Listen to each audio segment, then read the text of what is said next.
Learning Allies College Success Program presents the following webinar: Student Safety on Campus, Off, and Everywhere in Between. So to get us started, for Chris, what are some physical and mental preparations students can make to be safe, do you think? Well, got a few things. Students can think about keeping at least one hand free wherever possible. There are strategies like using a backpack so that items can go into like a purse or books or bags or other things. Smaller bags can go into the backpack so that if one hand is on a cane or a dog, there's still one hand free to peel off the grasp of someone. Sometimes it could be just as simple as crossing a street. Someone's trying to assist you and you don't want their assistance, and you need that free hand to be able to kind of put a little bit of space between you and them while you communicate what way you would like to be helped. Thinking about the type of environment you'll be traveling in, and being able to plan appropriately. That includes everything from footwear, needs that you might have for food and snacks. You might be in a city environment, you might be in a rural environment. So starting to think about the types of travel places that you'll be in. And also thinking about where you are in terms of safety. If you're concerned about safety ahead of time, you may want to consider traveling with someone else. Thinking about how you will solicit help if you find it necessary. This might vary based on where you're traveling at. Again, if you're in a rural area or if you're in a very populated area, it could be anything from using your smartphone to sending your location or requesting help, or even having a whistle or just yelling loudly, but kind of planning ahead what strategies you'll use if you do find the need to solicit assistance. Thinking about your ability to remain oriented and strategies to reorient if you become disoriented. Some people are very good at using landmarks. Other people use adaptive compasses, different ways of reorienting yourself. But it's possible when we get startled or we get surprised by certain things, sometimes those areas of our routes that we're familiar with, they can kind of disappear from our immediate working memory. So having a way to reorient yourself is very helpful. And then enrolling in a basic self-defense course. There's some programs which I'm sure we're probably going to talk about today, but things like one-touch self-defense, or sometimes there's local self-defense programs that offer special classes for individuals who are blind or visually impaired. Can I hate to interrupt you, but One Touch is no longer operational. Oh, thank you, Amy. I appreciate that. Not a problem. I'm glad that you brought that up. I haven't been in touch with One Touch for quite a while, so I'm glad that you said that. That's where Steve comes in. I'm glad. Thank you. There's also the possibility, I would encourage people to just reach out to local programs that do self-defense, because many times there will be, let's say, a judo area or another professional that practices martial arts or self-defense that is certainly willing to accommodate how they provide instruction, but they wouldn't know that unless you reached out. And I'll just wrap up there with that question. And thanks for jumping in, Amy. You're welcome. Thanks so much, Chris. That was a really, really helpful kind of oversight of what safety could look like in a couple of different forms. So that's terrific information. And we'll move right along to looking at safety in a different way. So I'm wondering if, Tabitha, you could tell us some ways that our students can protect themselves specifically online, and what safety looks like from that avenue. I would say always being cognizant of the fact that once your information is online, it's stored somewhere and in some form. And so being realistic about the possibility that people are going to see it that you don't know.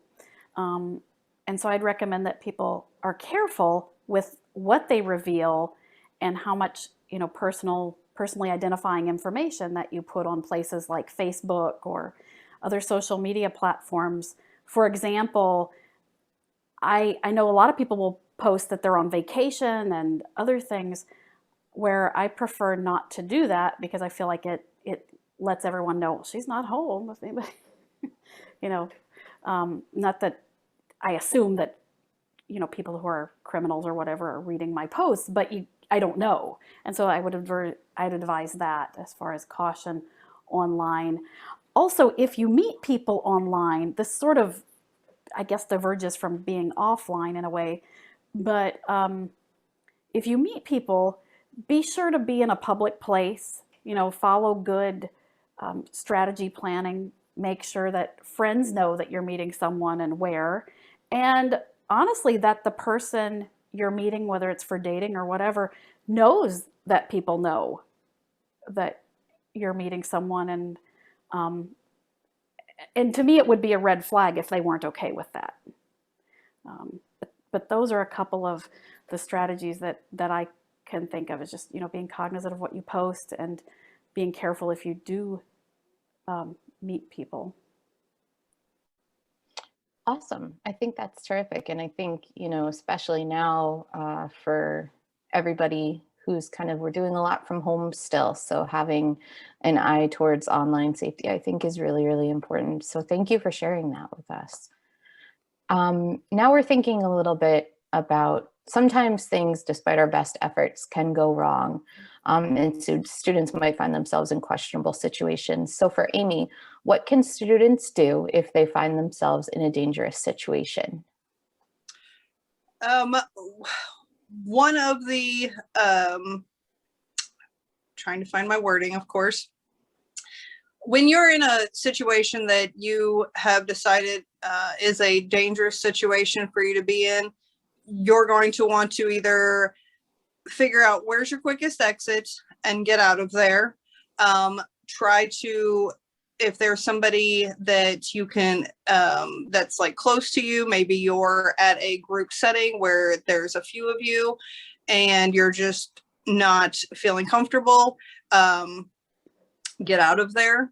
And we call it the personal internal assessment, to where you're kind of mentally checking in with yourself. Are you physically okay? Are you mentally okay?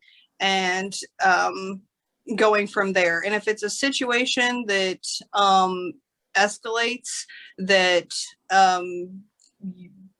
where bad things can happen, definitely contacting the police. If you're on a college campus, contacting them.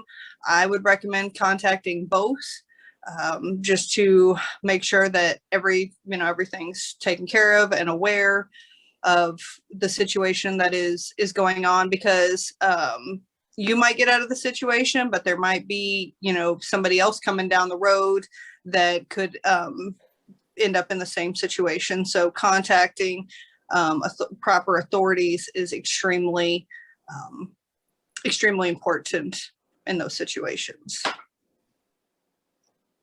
Terrific. Thanks so much for that. We're going to jump back up to Chris, actually. So specifically for some of our students, college might be the first time that they're traveling alone at night, or if they have low vision, that might be of specific concern to them. So what are some precautions that you suggest students might take to stay safe, specifically in the nighttime?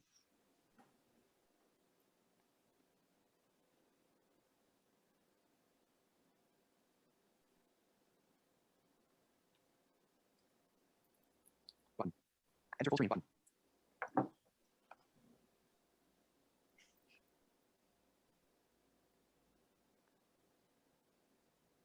Can you hear me? Sorry, I had muted myself, Caitlin. Thank you. Oh, no, that's okay. Some of this will be repetition from what Amy and Tabitha have both shared. So hopefully the repetition will be helpful. But when traveling at night, you want to be sure that you are be aware that you're less obvious to vehicles, and try to travel in areas where lighting is available, such as street lights. Though it may not aid you personally in your travel, it will make you more obvious to vehicles, and it will also make it more difficult for people who are predators to hide. Wear clothing that is bright, or at least not all black or dark, as an option. If you choose to wear all dark, think about adding some layer that is light colored, such as a reflective vest, or possibly adding lights like the sporting lights that people use when they are running, or bicyclists. If you are wearing a clip light, you want to think about how you're using that clip light. Using a steady light option may provide you with greater safety. At least one study has been conducted that found that flashing lights had an increase in cars being drawn to the light, or the flashing pattern of the light, such as drivers who are drowsy or inebriated. So if you're going to use an external light, try to have it in constant mode. That's so interesting. Thank you for sharing that. Those are really helpful tips for everybody to remember. We're going to jump back to thinking about universities as a whole, as a campus setting. So for Tabitha, our resident disability services campus expert, can you describe services that most campuses have that students in general can use, but more specifically students with disabilities can use to help stay safe on the college campus? I don't know of any services that are specific to students with disabilities, other than your disability resources office, which is a good place to find out about things like where there sometimes are emergency calling boxes, like where emergency phones are in places. They also can give you information about where you can find the plans on campus for storm shelters and those kinds of safety information. A lot of campuses will have a security shuttle that runs at night so that you don't have to walk in places, around campus if you're not comfortable. I know we have one here at Auburn that runs in the evenings, that runs on campus. So, just keeping those kinds of things in mind, knowing the emergency exits and buildings that you're at, commonly. Also, a lot of campuses have, I know Auburn does we have a counseling service, and then we also have something called Safe Harbor, which is geared toward people who have suffered, gone through sexual trauma or assault. And so those might be resources you'd need if you've encountered things that have not been safe, that a lot of college campuses have. That's awesome. I think it's really great to hear about some of those kind of more overarching services. I know too, for me, when I was a college student, as someone who is blind and would travel independently around campus with my guide dog, I also took the phone number of the campus safety desk, and I had stored it in my cell phone in case I ever got lost at night or just felt uncomfortable. My school was very open that they could have a campus safety officer come and find you for any student and escort you back to your dorm if you were feeling uneasy. Yeah, that's true. So we're heading back up to Chris now. So we're wondering, what are some steps that students can take to stay safe, specifically in unfamiliar areas? And an example of that might be a big social gathering, a big party where you don't know anyone, or if you're going to travel somewhere new. Some things to consider are keeping aware of your location. If you can ever arrive early to have a little bit of time to orient yourself, that would be very helpful to know where doors are, to know where certain gathering points are. Developing what you might call situational awareness, understanding what's happening around you, letting others know what is happening with you, as has already been mentioned, letting people know where you're going, when you plan to be back. Basically, no one can miss you if you haven't let them know where you're headed.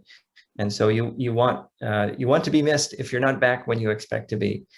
Have people who you regularly check in with, so that if they don't hear from you, if they're used to hearing from you once a day and they don't hear from you, they'll start to wonder. Develop your skills to be able to travel to safe places. We've already talked about some places that might be safe, but just practicing getting there independently. Many times we're traveling with friends just because it's fun and it's convenient, but it's also important to be able to do those things independently, and knowing where those safe places are, whether it's a public safety office, it could be in the entrance to a dormitory where the desk is, all sorts of places to check in at. And keep ways of communicating with you. Have your phone with you. And I don't know anybody that's really using a pager anymore, but some way of communicating with people so that if you need to do that, you can. Awesome, thank you. I know for some of my students too, if they're going out to a party or a place that they may have never been before, some of them also choose to, on an iPhone, and there's an equivalency on the Android as well, share their location with a family member or a friend.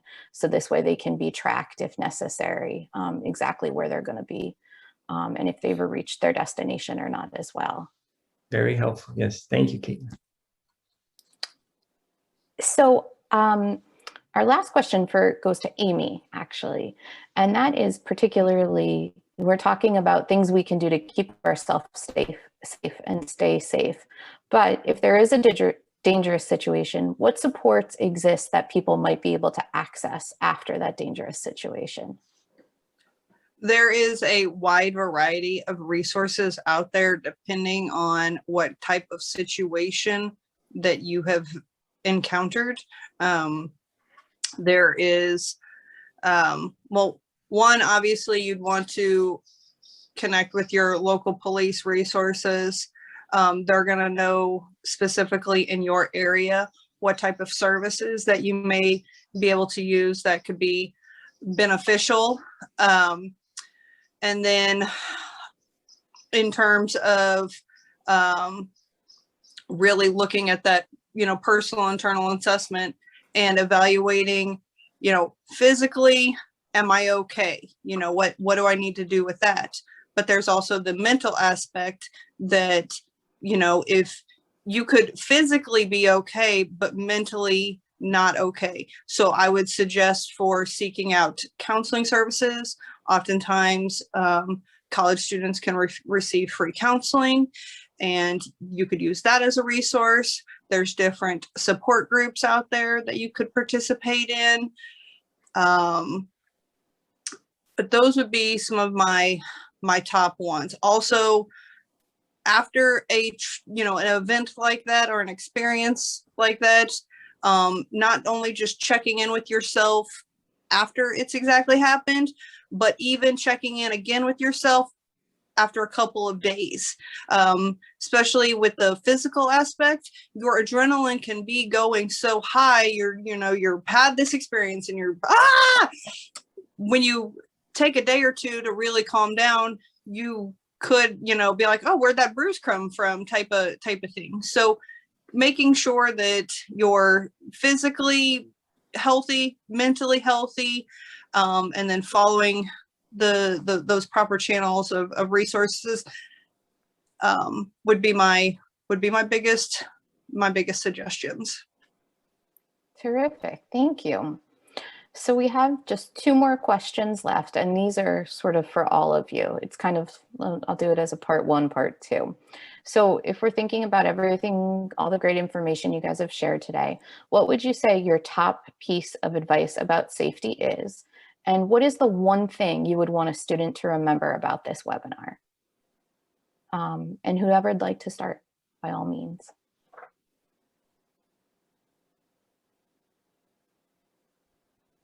Well, I'll go ahead and jump in. Practice using your distance sense to be aware of what is around you and what options you have. This may be vision for those that are low vision, or it may be hearing for those who are ultra low vision or non-visual.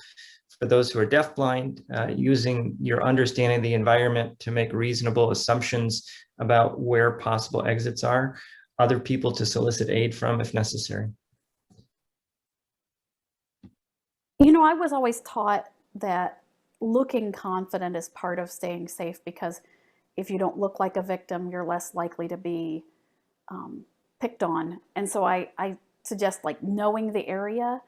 And then also, and this might seem obvious for someone who's blind, but I don't recommend wandering around with, earbuds and listening to music, even if you know where you're going, because then it dulls your sense of hearing to what else could be around you going on. My number one suggestion would be, if you feel that you are lacking in a certain skill set, I cannot stress enough the importance of finding, educating yourself, whether it's understanding how, consent and boundaries work, or, if you're nervous about getting back and forth from class, practicing your O&M skills, but educating yourself and practicing, I think, would be like my top two suggestions. Fantastic.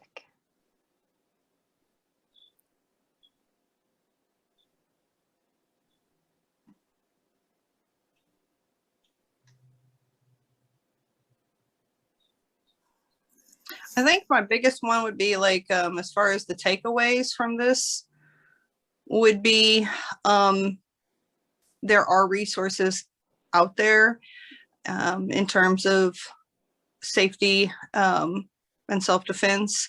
As Chris said, One Touch was a thing. It is no longer. There's a SEED program, and it focuses on safety education and self-defense, but finding your finding the resources that are gonna best help you, and then you've heard, in just the short time we've given out lots of different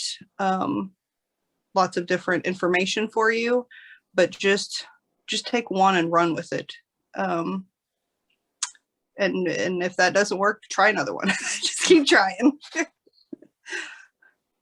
And Amy, if students wanted to learn more, get involved with SEED, is there a website or something in particular they should do to learn more about, self-defense for people with disabilities?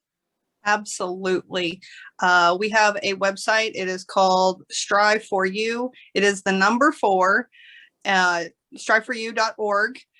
There is information about the SEED program, other programs within the Strive family. There is, if you want to volunteer, we're working on creating safety education courses and curriculum for individuals to be able to access online and in person. The self-defense stuff that is coming very shortly. And if you're interested in having your college campus host a class, we'd love to talk to you. We're just now starting to look at dates in the fall, but that's my favorite population to teach is students, because I know it's going to be something with them that stays for life, type of thing. So. Awesome. Thank you. Thank you.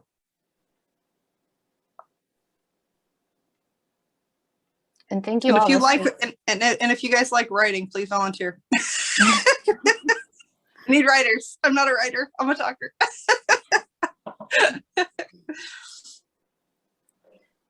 Thank you guys so much. This was awesome. This is really, really great information for everybody to have. Thanks for having us. Yes. Thank you.